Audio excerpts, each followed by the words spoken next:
You're now listening to the Something Good Podcast Network. Please press any key to continue. You don't know about the other side of the pyramid? The fifth side? It's called the floor, you dumbass. I just want to make sure he realizes there is a fifth side to the pyramid.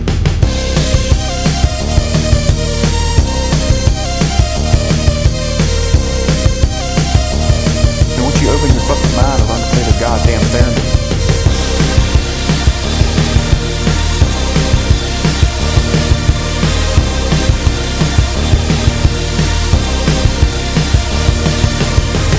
I know all of them, and I believe none of them, which makes me an expert. Hello, folks. Welcome back to another great episode of Cryptid Conspiracy Cult. I'm here with... Cristy Phillips. That's right. I got another guest for the show. We are sans Cap this time, though. We are without Cap.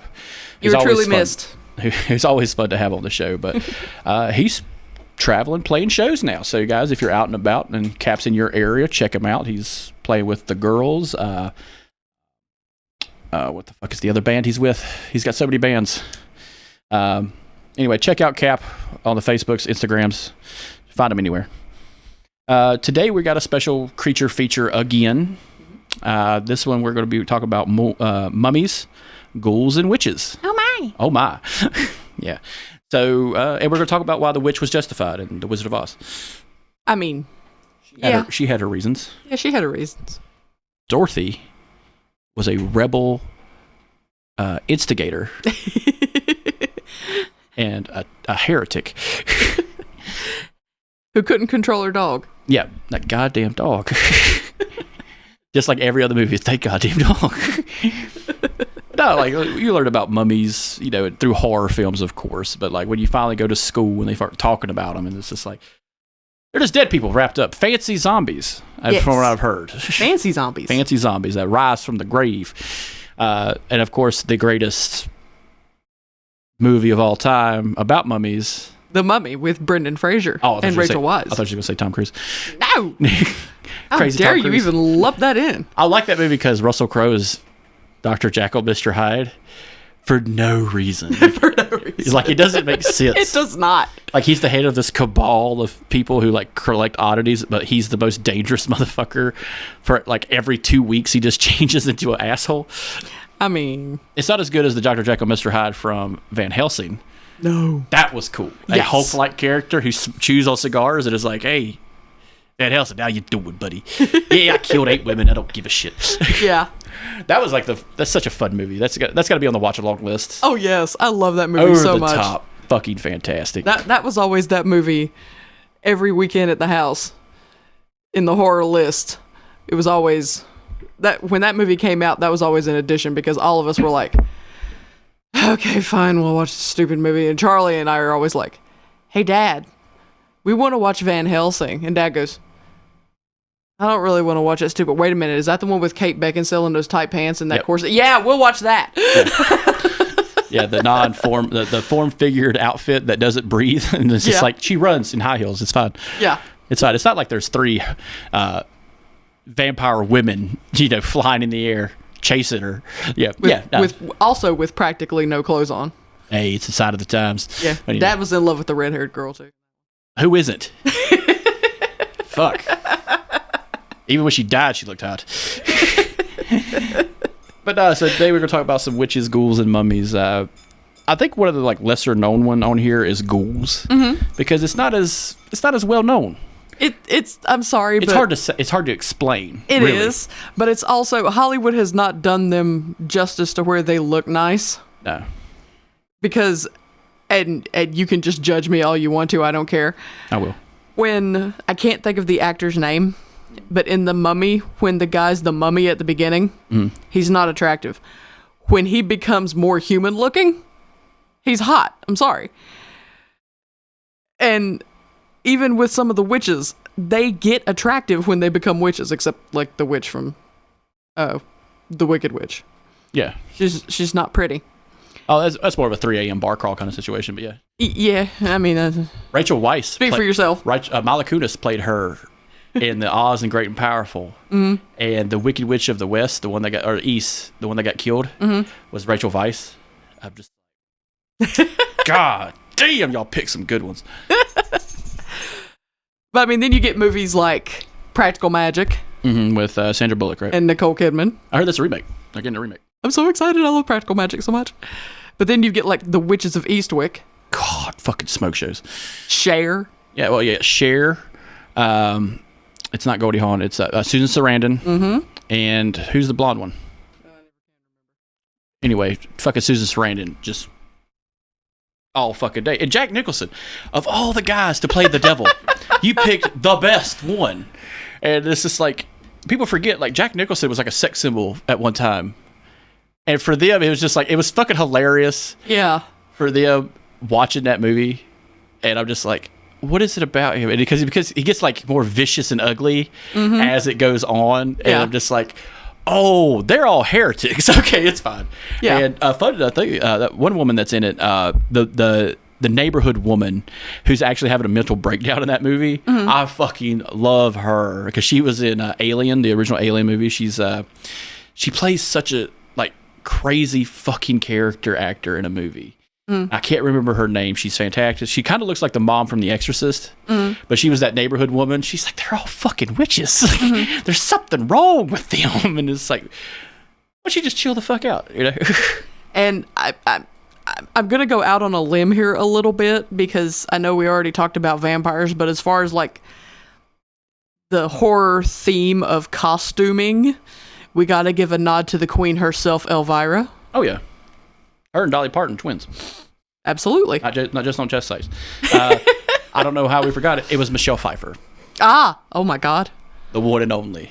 The one and only At White Gold. Catwoman herself. herself. But the other was Cartwright. Nancy Cartwright was the other one. They're all fantastic actresses. But no, you brought that up, and I was just like, yeah. I remember watching that movie a lot when I was like a kid because it was one of those TNT movies or TBS movies that always come on. And like I always saw the censored version, then I saw the uncensored version. That was like on Showtime. I was like, fucking Jesus! They got to show a lot on regular TV. Yeah.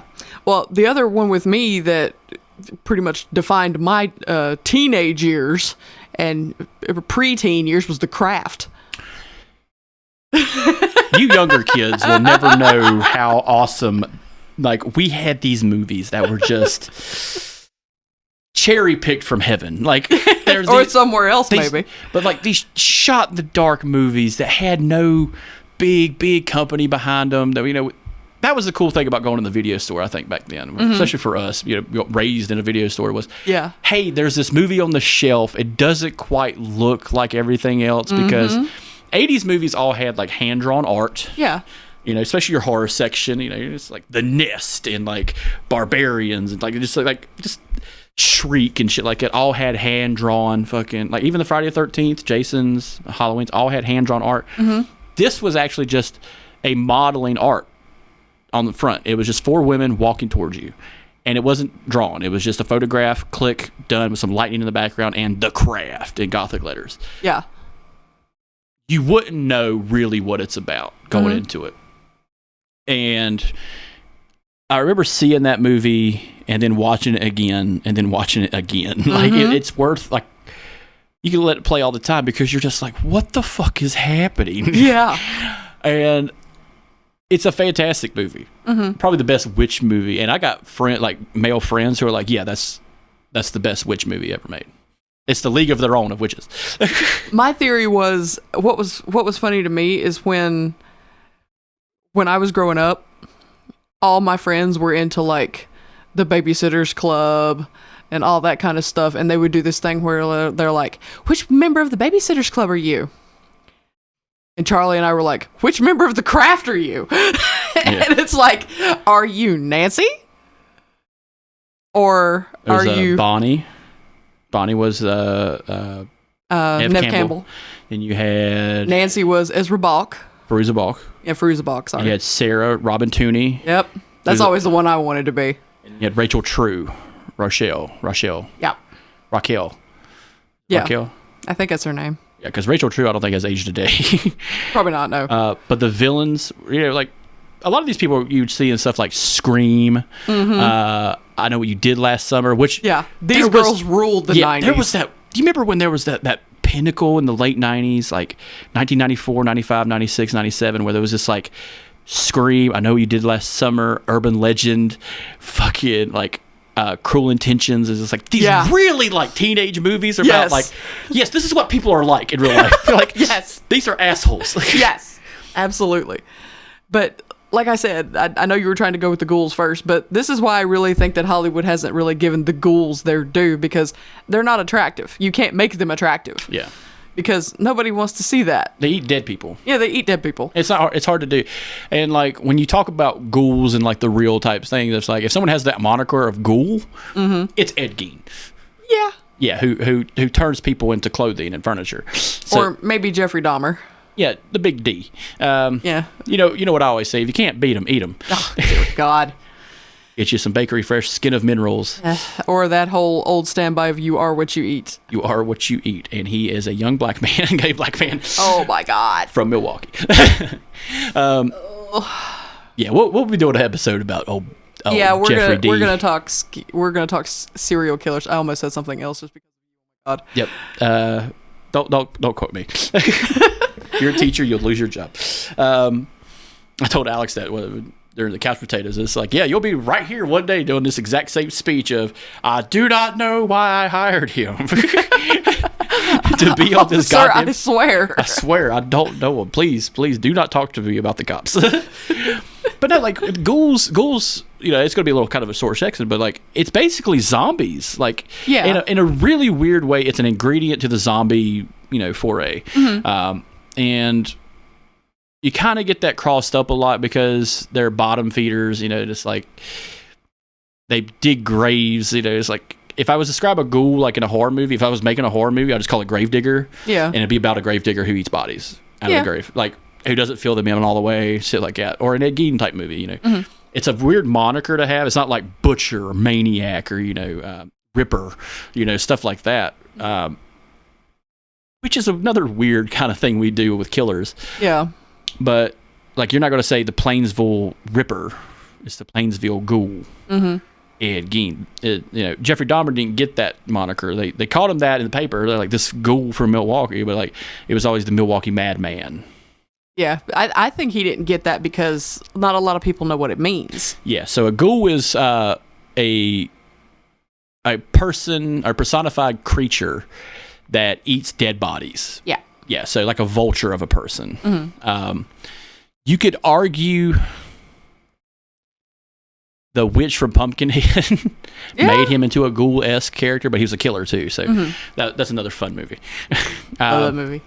But yeah, let's just dive right into Mummies, like real quick. Just go back to Brendan Fraser's perfect anthology. Brendan Fraser.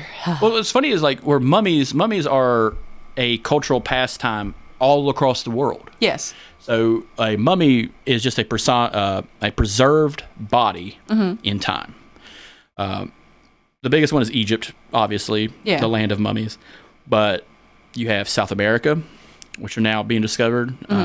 Have China with the terracotta soldiers, have India with their version of mummification. Even like early Christians adopted that kind of thing. Not so much in a burial sense, but as in preserving the body, especially that of saints and martyrs.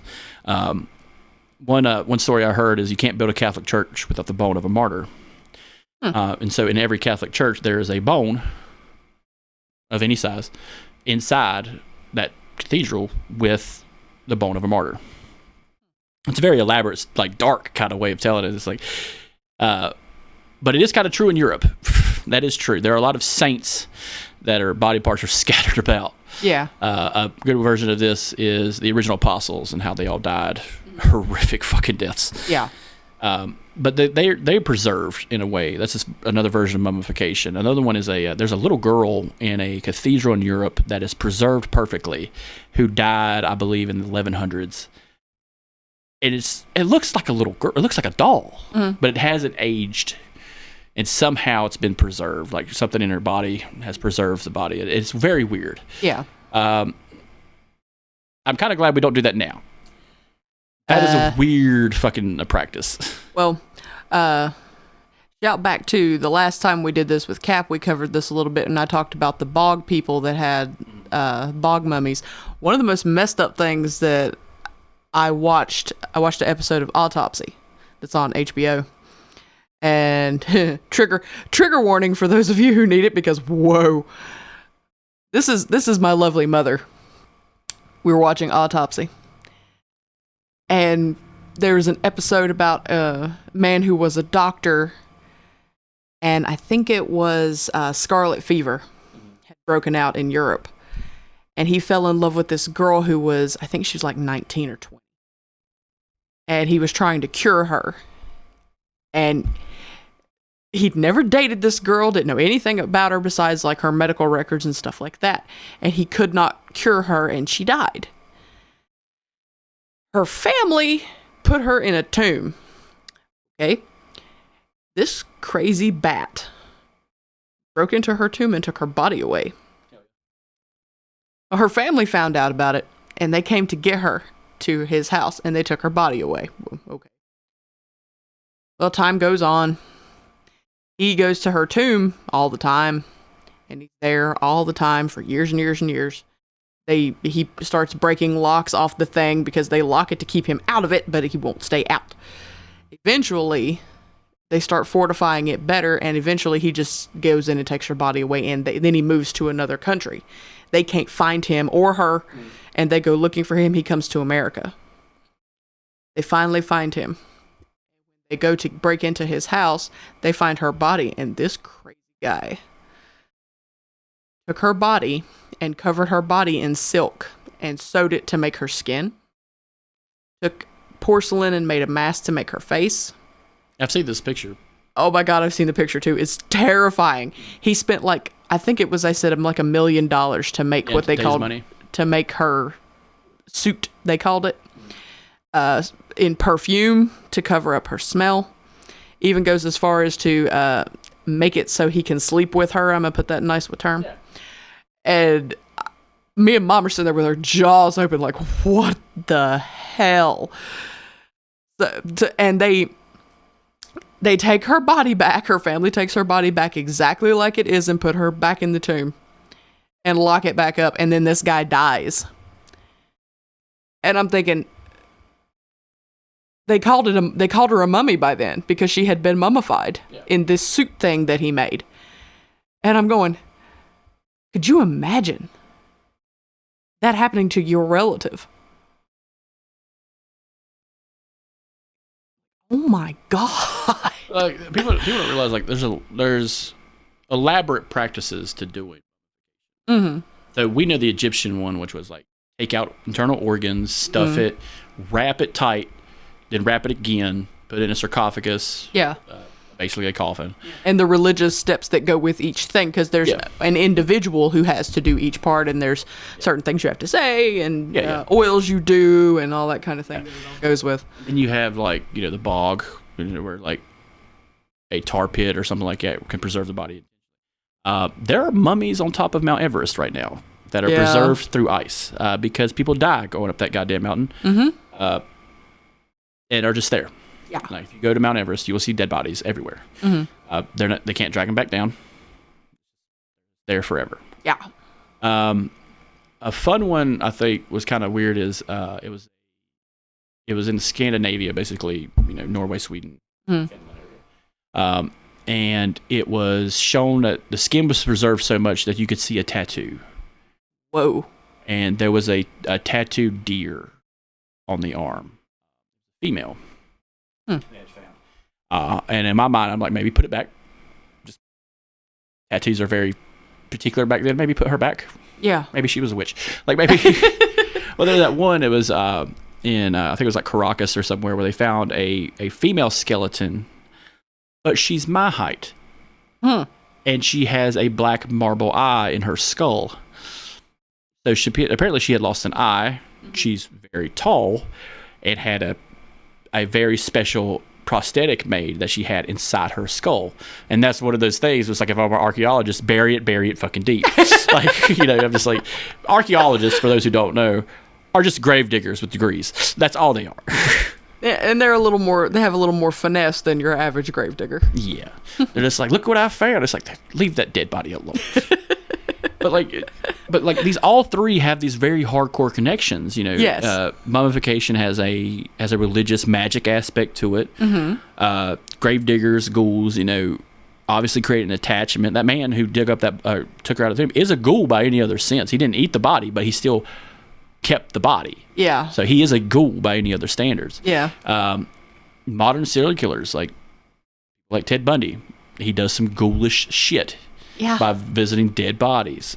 Jeffrey Dahmer, same thing. He wanted to create basically a slave, but he did it in a ghoulish fashion. Yeah. And we'll talk about that later. But I think out of all of these with the witches, I think it's just so fascinating because this is all like the religious, you know, the religious right pushing this narrative that if you're not with me, you're a witch. It's always that. One of the things that I always thought was funny, well, it's not funny, it's ironic, but give it to Monty Python to make it funny.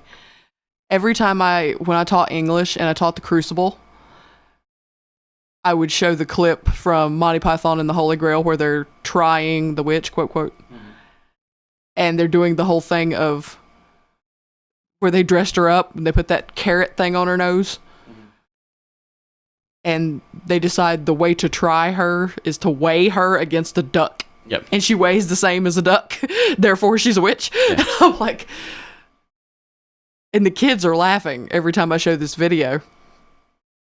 And then the next thing I hand them is a list that the witch hunters actually went by, which is the things you check a witch for. And I always tell them, you go through this list and tell me one of these things that you have. Yeah. Because everybody's got one. And then I would go through and tell them one that I always have, which is, do you have freckles or a mole? Yeah. And I've got freckles on my face, I've got freckles on my arms. And the kids are like, well, I've got dark hair. I've got freckles. Gone. And I'm like, it's over for all of us. You know, we're done. This was fun, isn't it? Yeah. And the kids are like, oh, how do you disprove it? I'm like, you don't. Well, there's one way, and this is this is why time travel should never happen. Is you kill that motherfucker. That's how you get rid of witch hunting. You kill the witch hunter. But like.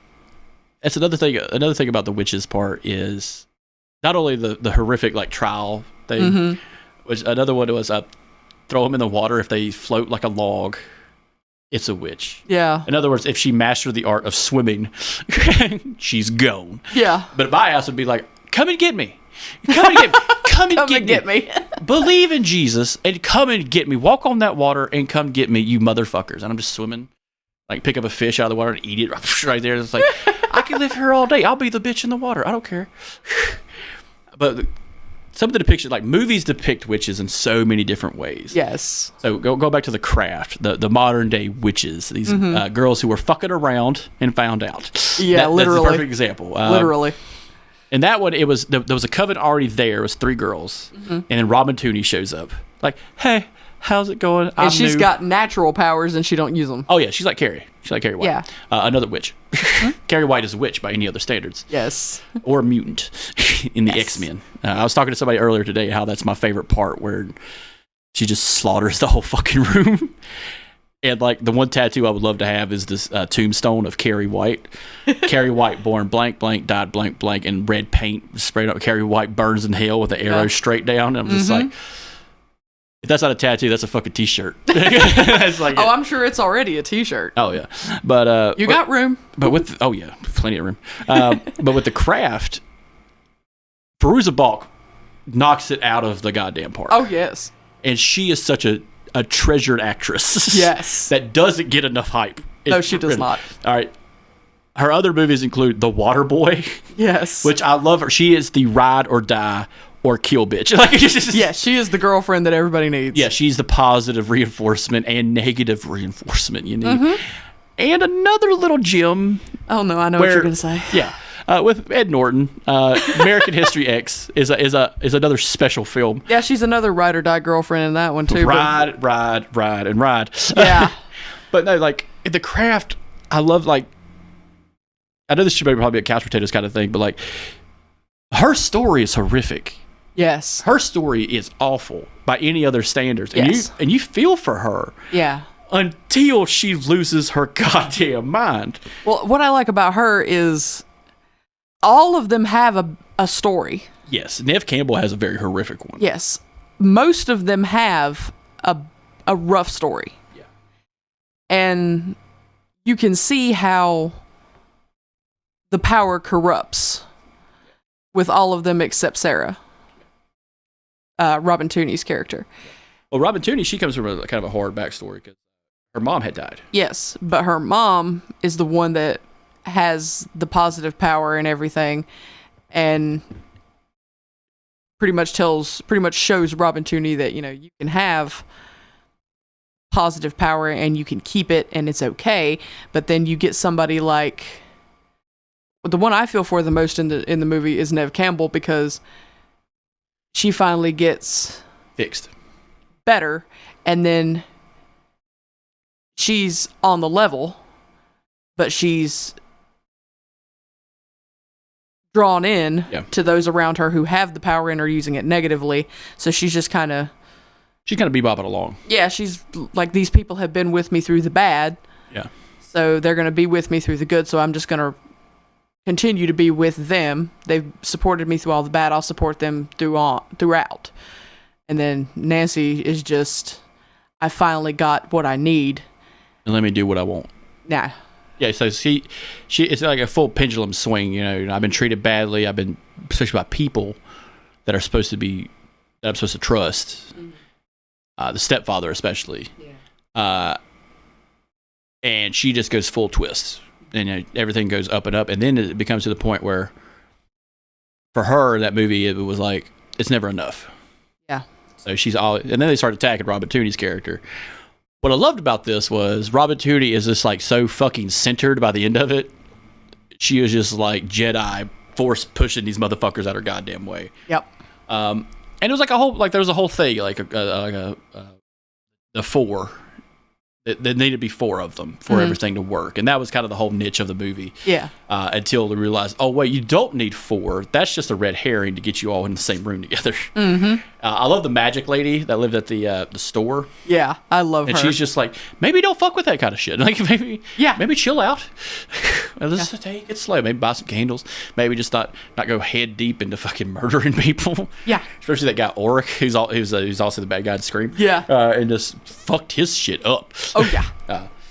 But another one, like Witches of Eastwick and stuff like that, you do have like more positive movies, like in a way that aren't horrific horror thriller movies, like The Craft, but like Practical Magic. You know, Practical Magic. That is one of my absolute favorites. It's a fun movie. It's go into it. It's also one of the things I like about it is it's one of those. It's two sisters, and it shows you what power can do to you.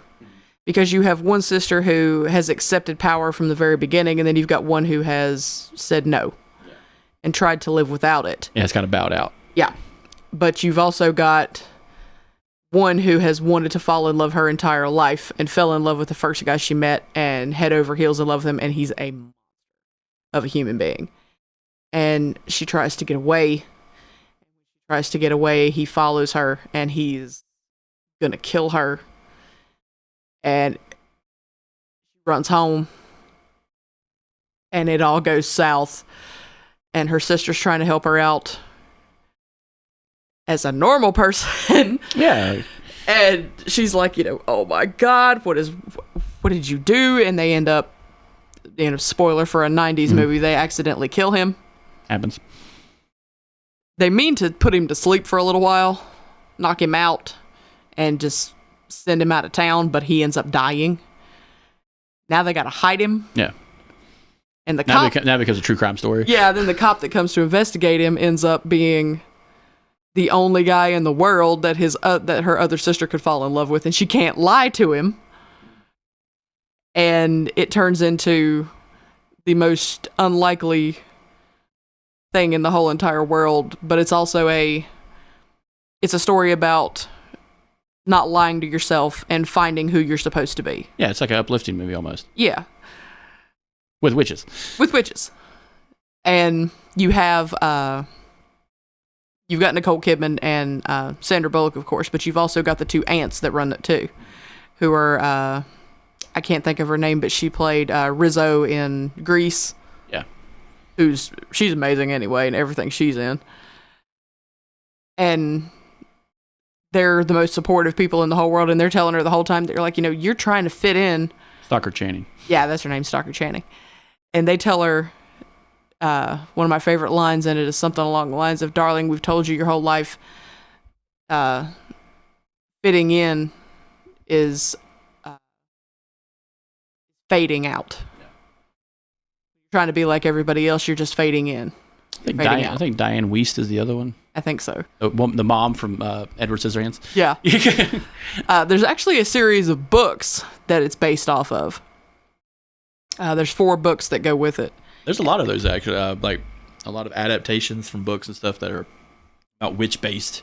Mm-hmm. A lot of romance stuff, but but even with that, you're trying to show an arc. Now, the most negative one is the movie Witches.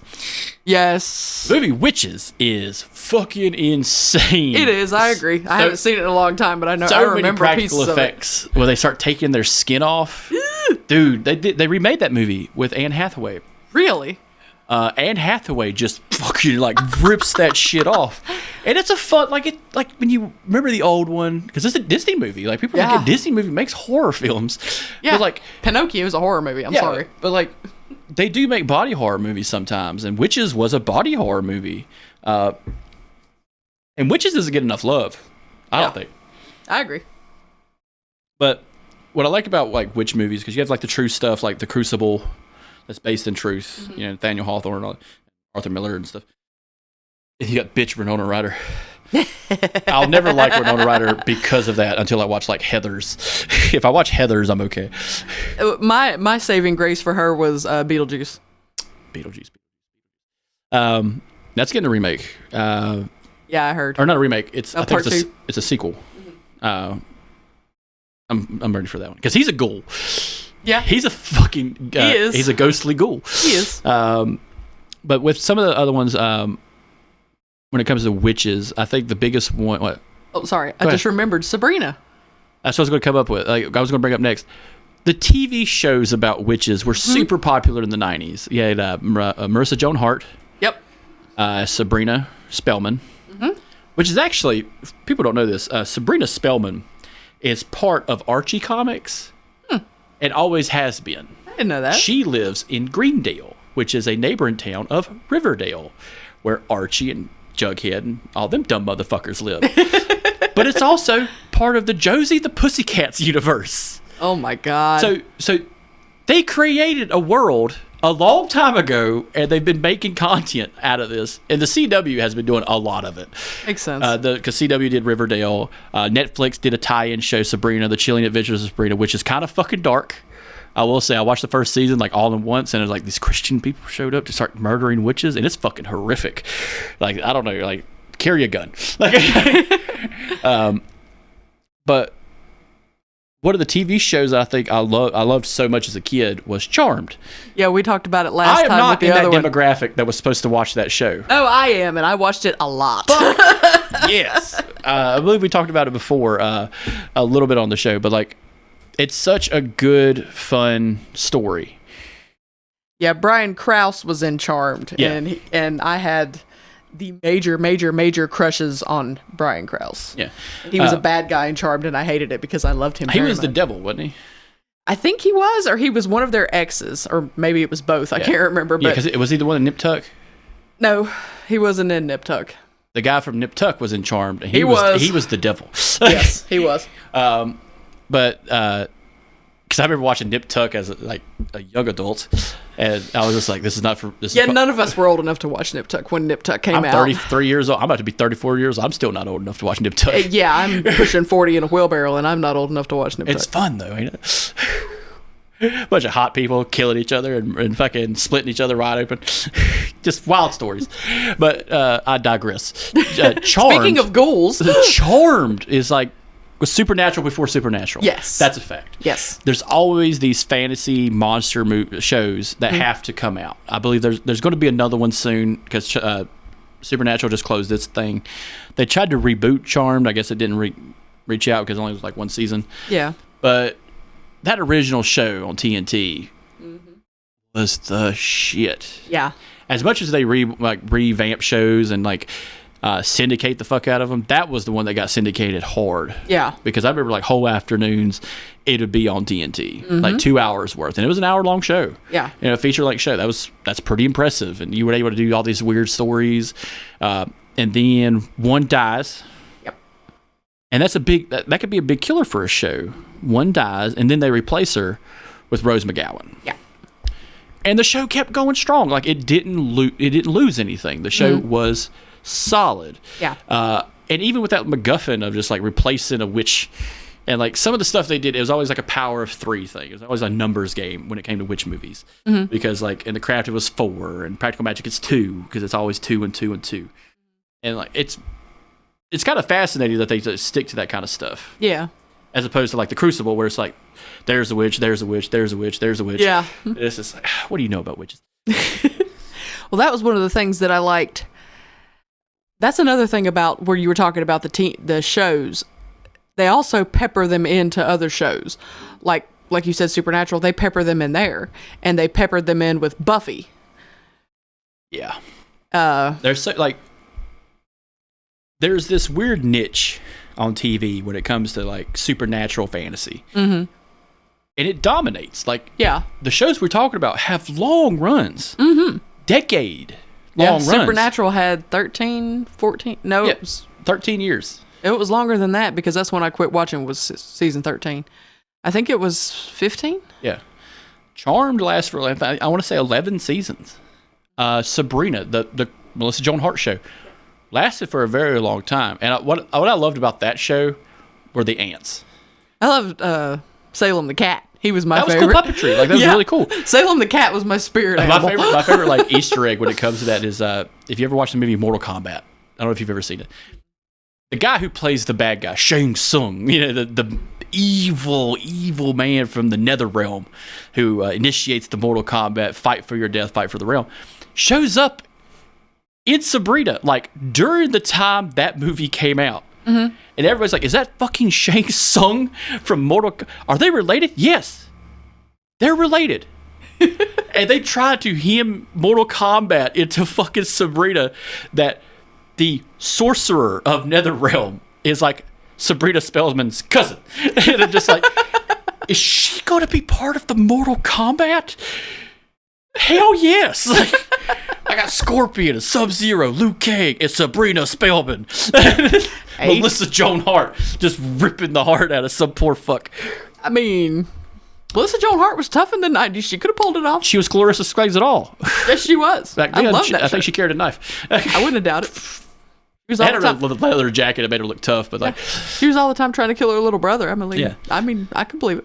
But that was like a fun little joke about something I had read online. I'm just like, what the fuck? I remember that. I remember he showed up in the fucking show, and it's like, no, it's not related. But goddamn, that would have been funny. Oh, I didn't think we didn't go back far enough. Bewitched has a lot in common with Witches of Eastwick because Nancy Cartwright's character is the neighbor. Mm-hmm. Abner. She's doing that thing again. She's doing it. Honey, shut the fuck up. Like, that's all it was. The neighbor who nagged about Elizabeth Montgomery. Yeah. God damn. It's just like, oh, she's a witch the whole time, and her husband's okay with it. Yeah. He's nerve-wracked as fuck, but like, mostly he just hated his mother-in-law. Yeah, who was another super powerful fucking witch. Yeah. And then you find out that another witch is an uncle. Mm-hmm. And like the term witch, it's always gender specific sometimes, right? Yeah. It's always like a woman every fucking time. Like wizard is a man. Yeah. You know? That's one thing I kind of dislike. You kind of disassociate a little bit when you watch stuff like that because, in all purposes, that guy is a witch. He's very flamboyant. The word lavender comes up a lot back then. If you watch anything before 1980, the word lavender means gay in movies and television. That's exactly what the fuck that means. A lot of Humphrey Bogart movies had the Lavender Man, and it's just like, oh, that's a queer. Yeah, that's a gay guy over there. That's the only way they could say it without saying it. But that's what he was. He was a witch. Because he's very flamboyant. I remember that. Everybody remembers that. Because it was like the same as I Dream of Jeannie, almost. Yeah. But yeah, Elizabeth Montgomery was one of the first witches on television. Yep. Nicole Kidman plays her again. Yep. As another fucking witch. And I'm pretty sure she played a witch when she fucked that dude on that movie. Probably. Yep. Jude Law. And, of course, we have to give a nod to Harry Potter. Oh, yeah. Those movies are very compelling. Especially when you watch them as an adult. And it's just like, he should have carried a fucking gun with him the whole goddamn time. I will admit, I do not know enough about Harry Potter to talk knowledgeably about it. In that, they're all just wizards. That's all it says. The word witch isn't mentioned. Yeah. But that's another thing. It's like, But they do everything the same way. Yeah, they just have it's wands world. instead of broomsticks, even though they ride on broomsticks. Yeah. The lore's the same. Yeah, the lore is the same, and it's like, and it's all set in the 90s. You don't realize that. Yeah. It was made later on, but it's all set in the 90s because no one has a fucking cell phone. And they all dress the same as a witch. Yeah. But with Harry Potter, it's very the wizarding world, everything is fine and dandy until it's fucking not. Yeah, much like everything else. There's centaurs and werewolves and fucking dragons and demons and shit. Like these, there's some visceral like horror parts in Harry Potter toward the end as they grow up, where one girl gets eaten by a goddamn like werewolf vampire creature, and it's like, holy shit, y'all just killed a main character. Like it wasn't shit, but it's like. Where guns would be a lot more efficient. Oh, and we got to talk about the one that we were going to talk about before, where you made fun of me, where I said it's the Vivavitch. Oh, I remember when it's two V's. I'm sorry. Yeah, I know that's the way they wrote it back then, but it's two V's. I remember I told you about this. You were in the college at Wilmington. I remember I told you about it. I said, hey, it's one of those movies you need to watch in a theater. And you watched it with no lights on a laptop on a couch. No, I was at the apartment and I had the flu. Yeah. I was sick for 3 days. Maybe don't watch that movie. I was laying in a bed, and I put my laptop on like 3 boxes next to the bed, and I was watching it because I didn't have a TV in my bedroom, in my apartment. So I set the laptop up, and I put Netflix on, and I was laying. I couldn't even pick my head up. I was so sick. And I was watching this movie, and it was dark because I had no overhead light in my bedroom. All I had was a lamp. Sitting there watching this movie and the sun's starting to set. So I'm watching this movie. And all I'm thinking is child abuse the whole time I'm watching this movie to start out. Oh, it's rough. And I'm going, what? That poor girl. They're just abusing the living daylights out of this girl. They're being so mean to her. And then by the time everything starts going south, it's dark outside. And I can't turn the lamp on because the lamp's like half a foot from the computer and I'm not going to be able to see the screen. I'm going, oh my God, what the hell am I watching? I'm going to call Chris right now and wake him up. I remember you called me. I'm just like, what the fuck is this? What is this mess? Oh my God, it's so good. It's so good because it's one of those movies that are meant to be in a theater. Yeah. You're meant to, experience a big screen and total darkness because of the way it's filmed. Yeah, it would have been a whole lot. You were right. It would have been a whole lot better in the movie theater. Yeah, so like, when I went and saw it, I saw it in the theater. Mm-hmm. And it's one of those movies where I felt like there's nothing outside of this place. Yeah. I'm here. This is it. This is it. And when you start getting some very like fucked up imagery, especially with like the apple with the kids like bleh, like throws up a fucking whole apple perfectly. And then you have the ram outside, the goat. And then you have the mom with the fucking raven. I was okay until that happened. Yeah, that's a little rough. Well, as a girl, I'm sitting there watching that going, what is this? I paused it and stopped. And I'm like, I gotta go get a glass of water. Well, you see the witch. You see the witch. Yeah. It looks like a Sleepy Hollow character. Like a woman from the movie Sleepy Hollow. Yeah. And she's perfectly fine. Mm-hmm. And then you see her real look. Yeah. Yeah. Because the little boy is just like, oh, she gave me an apple, something we don't have because they're being exiled. Yeah. And everyone just slowly gets their comeuppance, except for Anya Taylor-Joy. And I just loved it at the end. She's held her own in a very like solemn way. Mm-hmm. And then she sees these women in the woods who are obviously witches. Yeah. And she's like, fuck it.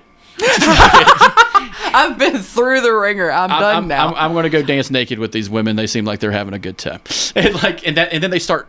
And then this is when it gets weird, is because you don't think witchcraft is real when you're watching it. Yeah. You think it's all just like them isolated, hallucinating, and probably.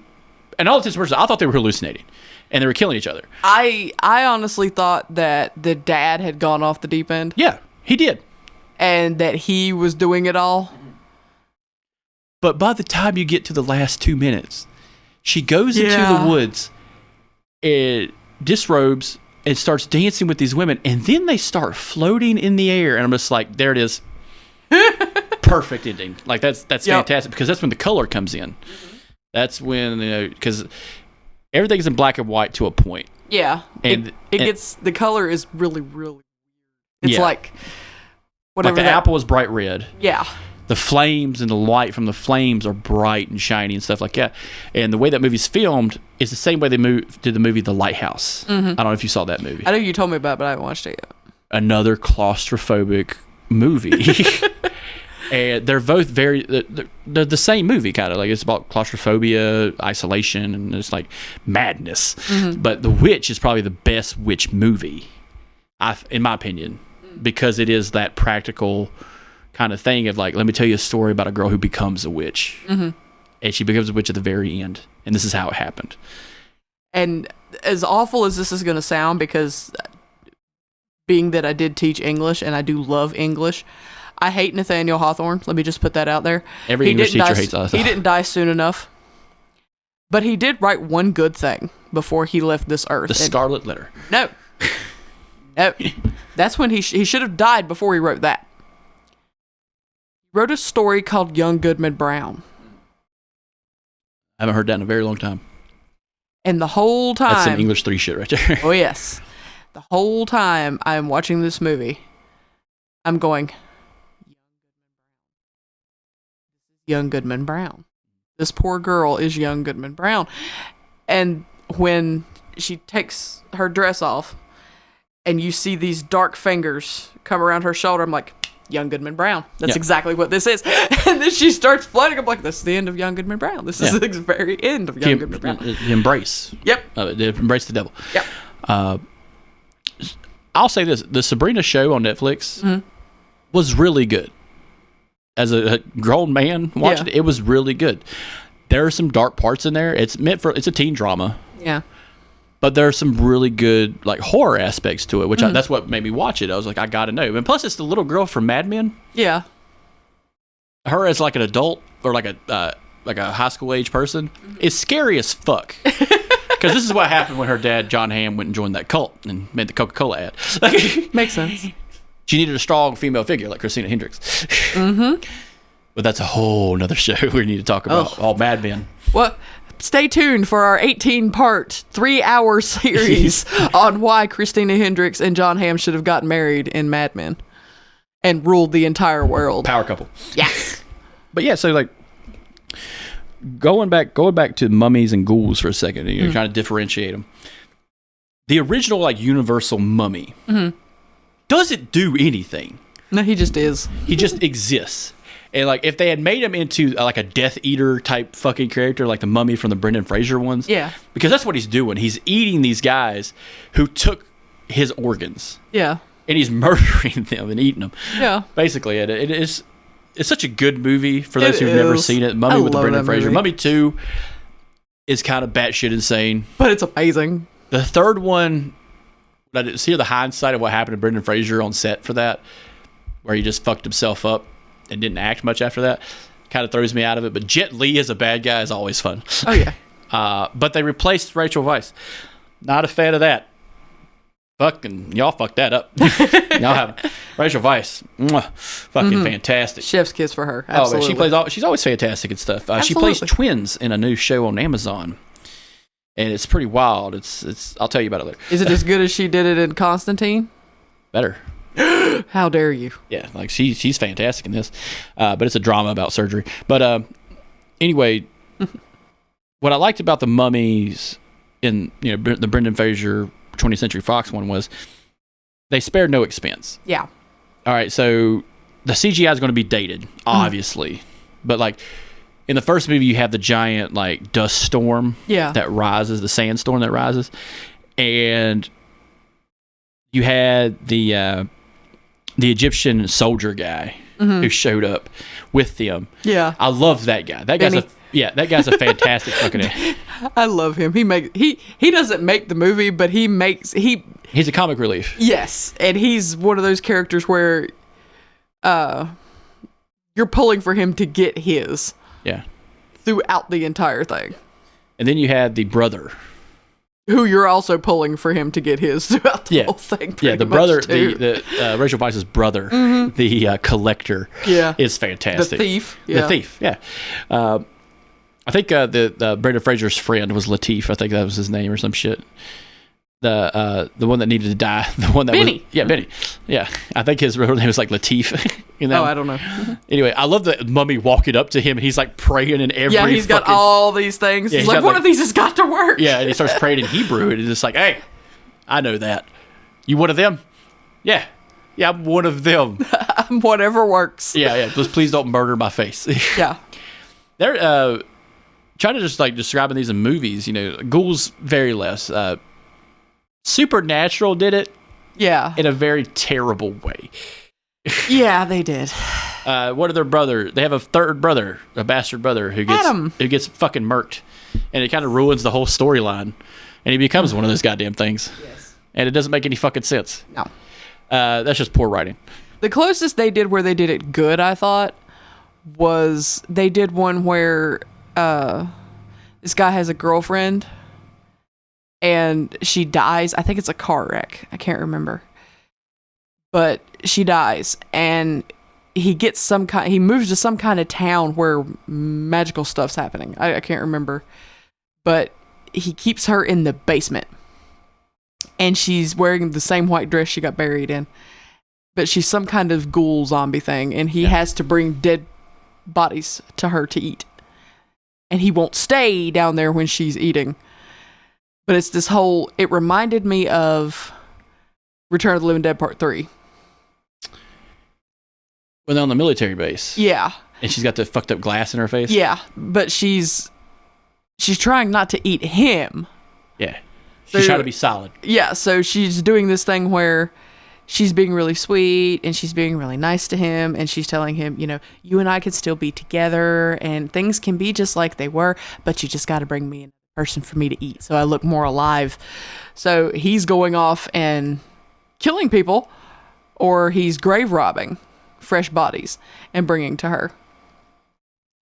So Sam and Dean think it's a ghoul, so they go to town to catch a ghoul, and it's a human being who's digging up freshly dead bodies or robbing the funeral homes before people are getting embalmed, and come to find out it's her. And there was actually a music video, which I don't think get enough credit sometimes. Ice Nine Kills. Yeah. They did the remake of I Can't Help Falling in Love with You. Yeah. I remember that in the movie. That video is similar to that kind of thing. Return of the Living Dead 3 was one of those movies that was on the shelf, and it was like probably next to the Craft because it was made later on. Yeah. But it had her in similar artwork. Yeah, they had her like full regalia on that, where she's like covered in fucking glass and steel and shit, and she's got sharp ass fingers. Yeah, that was one of those cool movies back in the day that's kind of campy. You don't get a lot of love, but still a solid fun ride. Yeah. I know technically it's considered a zombie movie. Yeah, but like she's a ghoul. Yeah, like she's a zombie. Yeah, she's not just eating brains. She's eating anything. I think that'll be a fun creature feature, just talking about zombies. Oh yeah, I could talk about that movie for days. Especially the Return of the Living Dead series. Yes. 1, 2, 3. It's fucking amazing.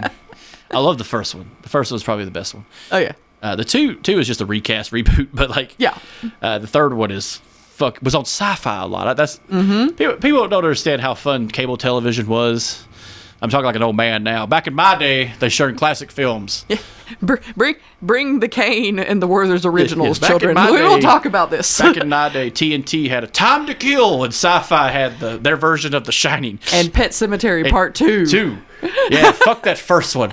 That first one was trash. Well, this was when like the generation before us decided to take these movies and turn the lore completely around. Oh yeah. Which is what I always like. Well, it's like The Terminator is a fantastic movie. Yeah. Terminator 2 throws all those rules away. Yeah. But makes the best goddamn sci-fi movie of all time. Like Terminator 2 is gold standard. Yes. If you're going to make a sci-fi movie. I agree. But it kind of destroys the rules of the first one. It's a bad sequel in all definition. But fuck, that's a fun movie. I don't give a fuck what you say. Well, it's the same thing with Pet Cemetery too. You've got the lore from the first movie. And Ed Furlong. And Ed Furlong. You can't... Yeah. Before real. the drugs, he's fantastic. For real. But so you've got all the lore from the first movie, but then you've got the idea of, in the first movie, you bury sweet, adorable little Gage, and when he comes back, he's evil. So what happens when you bury somebody who was evil before? Do they come back good? Two negatives don't make a positive. Technically, he starts out good. Technically, he does good things to start, but then he's just as bad as he was to begin with. Yeah. Now he's just dead to do it too. I could argue Gage was a little evil little asshole. But no kid just carries a stiletto. You know what I'm saying? Nothing's ever going to beat the phone call. The phone call's always my favorite. My favorite part is when the coffin gets knocked over. It's like, what a fucking turn in the movie. Why are you doing this? Why are you doing this? That and the cousin, the sister in the room, which you don't like. Nope. Yeah. Nope. What'd you think of the remake when it came to that? Just off the cuff. Honestly, words. So, Pet Cemetery, the original, the 80s version, was the first horror movie I ever saw at 3 years old. Okay? Zelda scared me so bad I could not watch it. Pascal scared me so bad I had nightmares about him. Thanks for trying to save my life, bro. Yeah. I think it was because he was just, physical gore that you could see. Zelda scared me so bad that I couldn't even know. She still scares me to this day. I can't watch that movie in the dark by myself. Oh, sun's still up, so. I mean, sun's still up. When they did the remake, I was more concerned about Pascal than I was Zelda. Because Pascal is the gore that you can see. Zelda is the one that I'm like, oh, I'm already scared of her. You can't make it worse. Did the remake, I thought, okay, this is going to be bad. And it did not scare me that bad as the 80s one did. Because I knew they weren't going to be able to remake that. It's a hard pull. Yeah. There's some things that's really hard to get that feel again. Mm-hmm. And I think when you're doing remakes, that's always hard. Yeah. Yeah, that's a fun ghoulish movie because it's all about things coming back from the dead and eating things. Like that was another thing about it. Like in Tom Clancy, or not Tom Clancy, but Clancy Brown, the guy who plays the guy who came back, the stepdad was, he is very ghoulish. Mm-hmm. He has to be though. He's not a zombie. He's a ghoul. Like you brought your family member back as a ghoul. Yeah. And I love so the mom dies in that movie, Pet Cemetery 2. And the dad kind of realizes that, hey, the Pet Cemetery works. And then Ed Furlong's like, yeah, it totally fucking works. The idea of bringing the mom back was probably the dumbest part of that movie, even though that's the crux of the movie. Mm-hmm. Because that's the whole thing. That's the lore of the Pet Cemetery. It brings your loved ones back. Yeah. It shouldn't, but it does. Mm-hmm. And it's fascinating. Really. Yeah. It's one of those shot in the dark movies that are a standalone to me. Kind of like The Craft, just it's about witches, but it's so much of it's its own movie. You know what I'm saying? It's about power. Yeah. It's about how do you react? How different people react when they get power. Yeah, absolute power corrupts absolutely. That's exactly what that was. And Pet Cemetery is the same thing. Yeah. This is even in the first one, Judd, the old man, says dead's better. because It is better. yeah, because if you bring your loved, no matter how much you miss your loved one, because we all miss our loved ones when they're gone, even if they're this cute, adorable gray kitty cat, or Send it straight to hell, Dan. Mm-hmm. yeah, That's what I say. If it's a fuzzy gray kitty cat, or if it's your son who got shot on the way home from World War II, which Timmy Bateman in the book, I'm telling y'all right now, the book. Fantastic. Oh God, the book. Cocaine prime.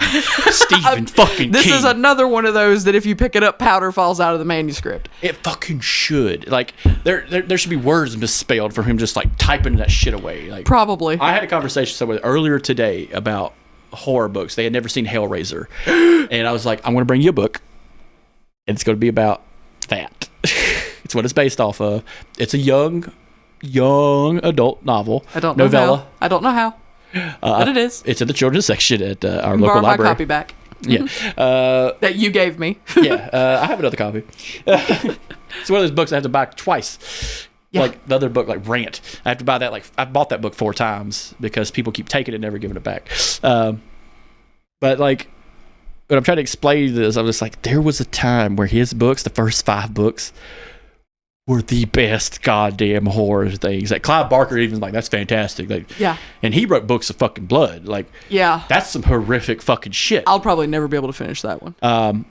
But like, you talk about the first, just going off a rant, like, it's the horror season, guys. Check out this stuff. Check Yeah. out Pet Sematary 1 and 2. Check out The Craft. Let's get The Craft 2 with Fairuza Balk back from the dead. Yes. Robin Tootie's still alive. I know she is. Oh yeah. And she'd probably do it. But to the Nev book, Campbell's still hot from Scream. I mean, she's still got it. She's always gonna have it. But the book for Pet Sematary, when they talk about Timmy Bateman coming back from World War II and getting shot, and his daddy buries him, brings him back, he talks about in the book. He talks about when they find him, he's got the leg of a dead baby in his hand, and he'd been chewing on it. So there's your ghoul, and that stuff's talked about all throughout the book. But it's also talking about grief and the crazy things people do when they are grieving. And about the lengths you will go to keep from losing someone. Yeah. And that's why I like when they turn it on its head for the second part is, yet again, you're talking about the lengths you'll go to keep from losing someone, but it's also when the kids bury that one kid's stepdad, Gus, they know they can't go home without him. They know he's got to come back. Because if he's gone, everybody's going to start asking questions, and they're scared they're going to get in trouble. Because it's what kids would do. So it's what happens when kids get a hold of something so powerful. And you can put that in anything. Like, go back to like Stephen King, like, stories. Talk about this. Like, you're talking about a guy whose first book was Carrie, Salem's Lot, Oof. The Shining, Rage, and I will say this: if you find a copy, don't fucking lose it, because they don't make it anymore. Yeah. The Stand, Night Shift, Dead Zone, Firestarter, Cujo, and the list keeps going on. Mine is like different seasons, which is a novella. Christine, Pet Cemetery, Cycle of the Werewolf, Talisman, and Thinner, and like it just keeps going on and on. Eyes of the Dragon, which people don't like. I love that book. It's a fun book. Misery, Tommy Knockers, and shit like that. And that's when they start going off the rails. Yeah. But when I say Carrie and Salem's fucking Lot, those are legitimately fantastic books. Absolutely. And all fueled by cocaine. And the 70s and 80s. Yeah, pretty much. But yeah, so with witches and ghouls and mummies and whatnot, 2 out of 3 are really getting a good start when it comes to like movies and film and stuff like that. Good represented. I would love another ghoul movie. Yeah. I would love an Ed Gein movie. Ooh. Who would you get to play Ed Gein? That's a hard one. It is. And if you want to learn more about Ed Gein, Deviant by Harold Schechter is the perfect book about him. Who would you get to play him? Kevin Spacey. He's short. Because he's short. But if I was like making like a made-for-TV movie, Danny DeVito. Hey, how you doing? Hey, I'm Danny DeVito. Ed Gein. I'm Ed Gein over here. Honestly, the first name that came to mind, and I tried to think of someone else and I couldn't, is, and I never can think of his actual name, but the guy that plays Golem. Andy Serkis. Yes. The world's greatest actor. Yes. Andy Serkis, in my opinion, is the world's greatest actor. I agree with you. He played King Kong. Yes. And Smeagol. Yes. And I'll tell you this. Some of the best sci-fi movies of all time are the newest Planet of the Apes movies. Mm-hmm. And he plays Caesar. Yes. So, fuck y'all if y'all don't like that. But I think he would do well with it because he would be able to... I think he would be able to pull off, because Ed Gein has so much... I don't know if he ever got actually diagnosed with schizophrenia officially, but I think he would be able to pull off more of the psycho-esque part of it. Well, that's the thing about, like, the ghoul that is Ed Gein. Yeah. It's not so much schizophrenia as it is a full disassociation of... I'm not sure. I can't remember what he was diagnosed with. He died in like the 80s. Like he lived a very long time in a hospital, rightfully so. Like, you know, he killed 2 women. But I will say this: it can be construed as a positive thing. If it wasn't for Ed Gein, the horror genre, what we love, would not exist today. Yeah. Psycho, Texas Chainsaw Massacre, movies of that ilk became true to us because of Ed Gein and the fucked up shit he did in Plainsville. Yes. But yeah, so this is going to be not just the only episode creature feature. We'll keep coming back to it. We'll probably have a guest on soon, hopefully. But yeah, I hope you guys enjoyed the episode. Check out all the shows on the network. Let us know in the Discord who you think Ed Gein should be played by. Absolutely. I'd love to hear some ideas. Anthony Hopkins. Brad Pitt. I could see Brad Pitt. Fuck it. Why not make a hot person the ugly person like they did with Monster? Hey, she did an amazing job. She did, but she's too pretty to play Eileen Wuornos. I don't know. They did a good job making her not pretty. Yeah, they did. But it's still Charlize Theron. They just fucked her face up a little bit. They could have punched her in the face either. I'm sorry. And they make Christina Ricci fat. They could have punched her a million times and she still wouldn't have not been pretty. Yeah. That's true. Can't doubt you there.